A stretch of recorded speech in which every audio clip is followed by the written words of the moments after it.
no God. Stamp eternity on my eyeballs. Why didn't they have a word? Because there was no sign of anguish. Não me diga que essa geração é extravagante. Ser extravagante é ser como Estevão. Not to be like the world, and not to be like the great majority of American Christians, but to be like Jesus Christ. You don't know why you're clapping. I'm talking about you.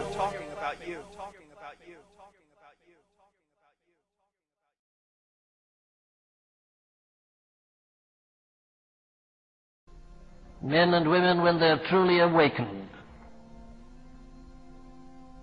begin to realize that there is nothing which is so serious as to be without the presence of God. Do you get its full force? God was sending them to the promised land. God was saying, go up. I've promised you the land of Canaan. I'm going to give it you. You shall go to the land flowing with milk and honey. I'll send my angel before you to destroy these enemies, these Amorites, these Hittites, Perizzites, Canaanites, Hivites, and Jebusites. Go on. Go up to your promised land. I've brought you out of the captivity of Egypt. I'm sending you on. Go ahead. Lead them, Moses. I'll send an angel with you. And the people said, no. If you're not coming with us, we don't want to go. Now that's the essence of spiritual understanding. And that's the thing, my dear friends, that you and I have got to come to. You see, here were a people who suddenly awakened, came to this tremendous, profound realization that to be given every other blessing is of no value if God isn't with you.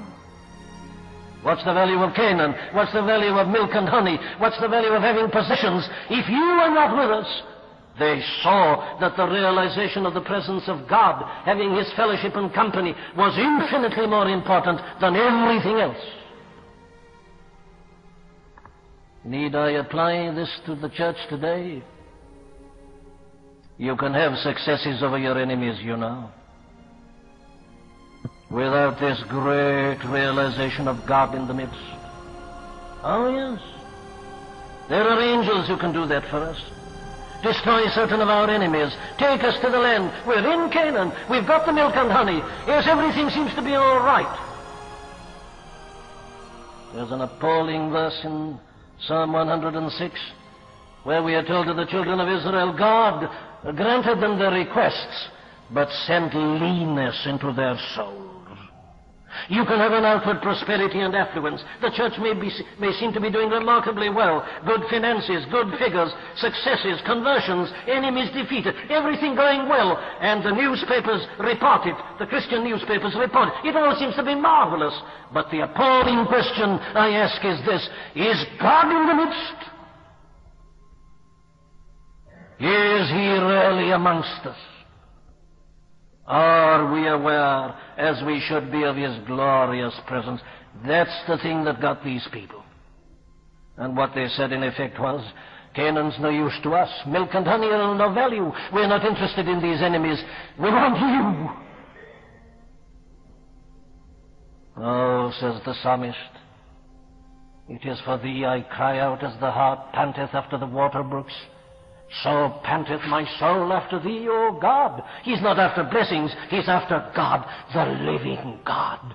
Yes, says Paul, oh, I've been a successful evangelist, I've done so much, but oh, I'm not satisfied, that I might know Him and the power of His resurrection and the fellowship of His sufferings. No, they said, we can't go on without you. The presence of God is essential. They came to that realization. And as I say, their realization was that no outward prosperity and no type of success can compensate for the absence of God. What shall it profit a man though he gain the whole world and lose his own soul?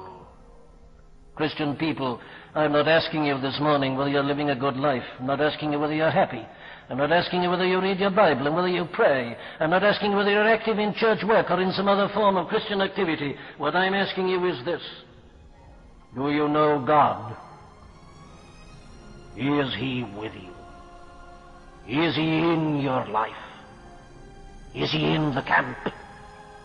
Or are you traveling on with God, as it were, somewhere in the distance, given strength and power by his angel and by his leader and so on? But the question is, what of you in your personal relationship and your personal dealings?